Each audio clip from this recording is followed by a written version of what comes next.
నవ సమాజంతోనే భారతదేశ పురోగతికి యువత మూల స్వప్నంగా మారుతుంది అని మండల నెహ్రూ యూత్ అధ్యక్షులు బి పుల్లయ్య తెలియజేశారు.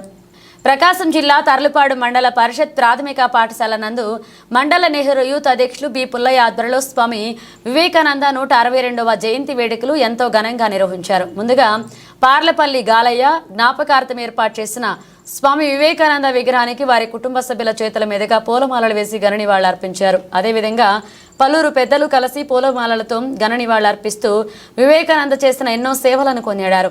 ఈ సందర్భంగా వివేకానంద విగ్రహదాత పార్లపల్లె సుధాకర్ రావు మాట్లాడుతూ నవ సమాజాన్ని స్థాపించి స్వామి వివేకానంద అతి చిన్న వయసులో భారతదేశానికి ఎనలేని కీర్తిని అందించారని అన్నారు. అమెరికాలోని చికాగో నగరంలో సర్వమత మహాసభల్లో స్వామి వివేకానంద ప్రసంగిస్తూ సభికుల్ని సోదరి మండలారా అని సంబోధించి స్వభాషకు సాంస్కృతికి జీవం పోసిన స్వదేశీ ప్రేమికుడు అని గుర్తు చేశారు. సర్వమతాలకు పట్టుకొమ్మ హిందూ మతం అని, జీవమున్న హిందూ సంస్కృతిని మరవద్దని, దానిని పునరుద్ధరించటమే మన కర్తవ్యమని ప్రబోధించిన విశ్వమానవుడు వివేకానందుడు అని కొనియాడారు. ఈ కార్యక్రమంలో P Prasad, Eerla Venkataiah, Sheikh Akbar Ali, J Vijayabhaskar, K Jagan Babu, G Subbarao, P Koti Mohan, పలువురు పెద్దలు తదితరులు పాల్గొన్నారు. ఈయన arise awake and stop not till your goal is reached అని చెప్తాడు. అంటే నిద్రాణమై ఉన్న శక్తులు అన్నీ కూడా నీలోనే ఉన్నాయి, నువ్వు అవి వెలికి తీయడం నీ బాధ్యత, ఆటోమేటిక్గా నువ్వు ఉన్నత స్థితికి నువ్వు వెళ్తావు అని చెప్పినటువంటి వాడు. If you think strong automatically you will become strongest. If you think weak automatically you will become weakest అని చెప్తాడు. అదేవిధంగా to do good to be good that is the whole of the religion అని చెప్తాడు.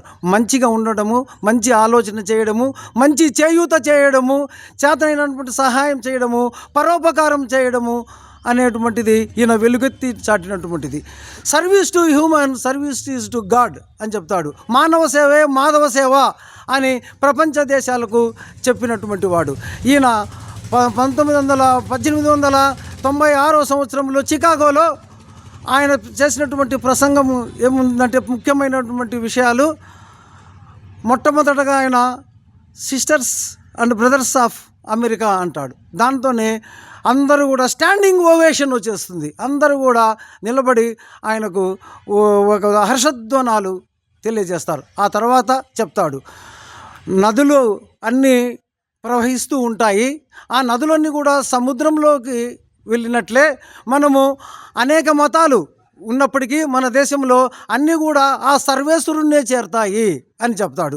Christian లాగానే ఉండమంటాడు. అదేవిధంగా ఇస్లాం మహమ్మద్ ప్రవక్త అనుసరించినటువంటి వాటినే అనుసరించండి అని చెప్తాడు. అప్పుడు అన్ని మతాలను సమానమే అని చెప్పినటువంటి యొక్క కీర్తి ప్రతిష్టలు మన భారతదేశానికి ఆపాదించినటువంటి ఘనత వివేకానందుడికి దక్కుతుంది. ఈ విధంగా ఆయన ఇంకేం చెప్తాడంటే, మరణము అంటే ఏమీ లేదండి, మనం నిద్రపోతుంటాము, నిద్రపోతే అది తాత్కాలిక మరణము. ఇంకా మరణం అంటే నిద్ర నుంచి లేవము, అదే మరణము. అంతేగాని మరణాన్ని గురించి మీరేమీ బాధపడాల్సిన అవసరం లేదని మొట్టమొదట ప్రపంచ ప్రజలకు తెలియజెప్పినటువంటి వాడు.